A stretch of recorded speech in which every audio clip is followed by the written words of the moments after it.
సఖీ కార్యక్రమానికి తిరిగి స్వాగతం. మనుషుల్లో ఎందుకింత ఒత్తిడి పెరుగుతోంది? ఎప్పుడన్నా శాంతంగా ఆలోచించామా? మనం నాగరికులం కాబట్టి మానవ సహజమైన సకల అనుభూతులను గట్టుదాటకుండా అందరూ అంగీకరించేలా, ఎవరినీ నొప్పించని రీతిలోనే వ్యక్తం చేయాలి అనుకుంటాం. ఇలా సహజ ప్రవాహపు ఉద్విగ్నతలకి ఎక్కడికక్కడ మనం వేసే అడ్డుకట్టలు మన లోపల తెలియని విచారాలకి, ఆందోళనలకి కారణమవుతాయి.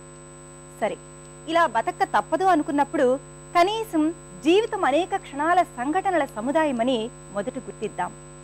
రైలు పెట్టెలు ఒకదాని వెనక ఒకటి పరిగెత్తుకొచ్చినట్లుగానే ఒక్కో అనుభవం వెంట మరొకటి సాగిపోతాయని, ఏవీ శాశ్వతం కావని, అలాగే జీవితం సాగుతుందని భావిద్దాం.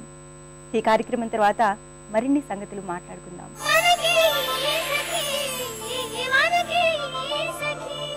Hi, hello friends, welcome to fine arts.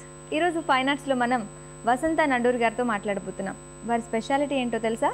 8 yearsగా different strokes అనే ఆర్ట్ స్కూల్ని రన్ చేస్తూ కేవలం పిల్లలకే కాకుండా ఎస్పెషల్లీ పెద్ద వయసున్న మహిళలకు కూడా పెయింటింగ్స్ నేర్పిస్తూ వారిలో ఉన్న స్ట్రెస్ని తగ్గించవచ్చు అంటున్నారు వసంత గారు. సో దీని గురించి మరిన్ని విషయాలు వారిని అడిగి తెలుసుకుందామా?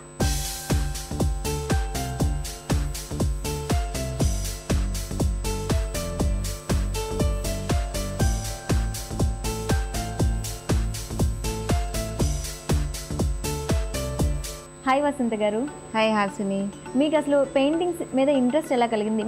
మీరు ఎలా ఇనిషియేట్ అయ్యారు ఫస్ట్ పెయింటింగ్స్లో? It's just a passion. చిన్నప్పటి నుంచి దాని మీద చాలా ఇంట్రెస్ట్ ఉంది అని అలా ఒక మా టీచర్ దగ్గర వెళ్ళి నేర్చుకున్నాను అనమాట. అలా చేస్తున్న కొద్దీ ఇంకా బాగా చేయాలి అనే ఆలోచనతో కంటిన్యూ చేశాను. తర్వాత కాలేజ్ అది అయిపోయిన తర్వాత ఒక 6 months అలా వర్క్ చేశాను బయట ట్రావెల్ ఏజెన్సీలో. ఓకే. బట్ అంత సాటిస్ఫాక్షన్ అనేది లేదు. బేసికలీ ఏంటంటే నా బిలీఫ్ ఏంటంటే we're not the bread winners. Women is not the bread winner ఇంట్లో. So I do have a chance వేరే ఏదైనా నాకు నచ్చింది నేను చేసుకోవడానికి అవకాశం ఉందని.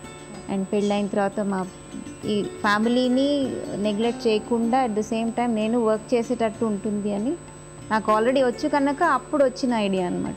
వెరీ నైస్ అండి. సో పెయింటింగ్ మీద అలా ఇంట్రెస్ట్ కలిగింది. తర్వాత ఈ డిఫరెంట్ స్ట్రోక్స్ ఈ ఆర్ట్ స్కూల్ని ఎలా స్టార్ట్ చేశారు? అందులోనూ స్పెషల్లీ సీనియర్ సిటిజన్స్ కోసం ఇలాంటి థాట్ మీకు ఎలా వచ్చింది? చాలామందిని నేను పెద్దవాళ్ళని నోటీస్ చేశాను. వాళ్ళకి ఏదో ఒక దాంట్లో ఇంట్రెస్ట్ ఉంటుంది, కానీ వాళ్ళు ఈ ఏజ్లో చేయడం ఏంటి అనే హెసిటేషన్ తోటి వెనక్కి ఆగిపోతారు. యాక్చువల్లీ వాళ్ళకి ఆ ఏజ్లోనే వాళ్ళ టైం అంతా వాళ్ళ కోసమే, వాళ్ళ రెస్పాన్సిబిలిటీస్ అన్నీ అయిపోయాయి. చాలా చేంజ్ ఉంటుంది ఆ ఏజ్లో కంపేర్ చేస్తే లేడీస్ని.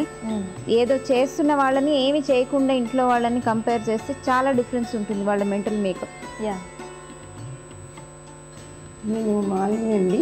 నేను బ్యాంక్లో పనిచేసేదాన్ని. బ్యాంక్లో రిటైర్మెంట్ తీసుకున్నాక ఇక్కడ జాయిన్ అయ్యాను. నాకు చిన్నప్పటి నుంచి ఇష్టం ఉండేది పెయింటింగు, డ్రాయింగు అంటే. మంచి అవకాశం దొరికింది. సో ఇక్కడ వచ్చి జాయిన్ అయ్యాను. ఇప్పుడు నేనే సొంతంగా నేను అన్ని టాంజిబుల్ పెయింటింగు అన్నీ నేనే చేసుకుంటాను. ఇంత ఆయిల్ పెయింటింగ్ కూడా నేర్చుకున్నాను. ఇప్పుడు 3D చేస్తున్నాను. So I feel very happy.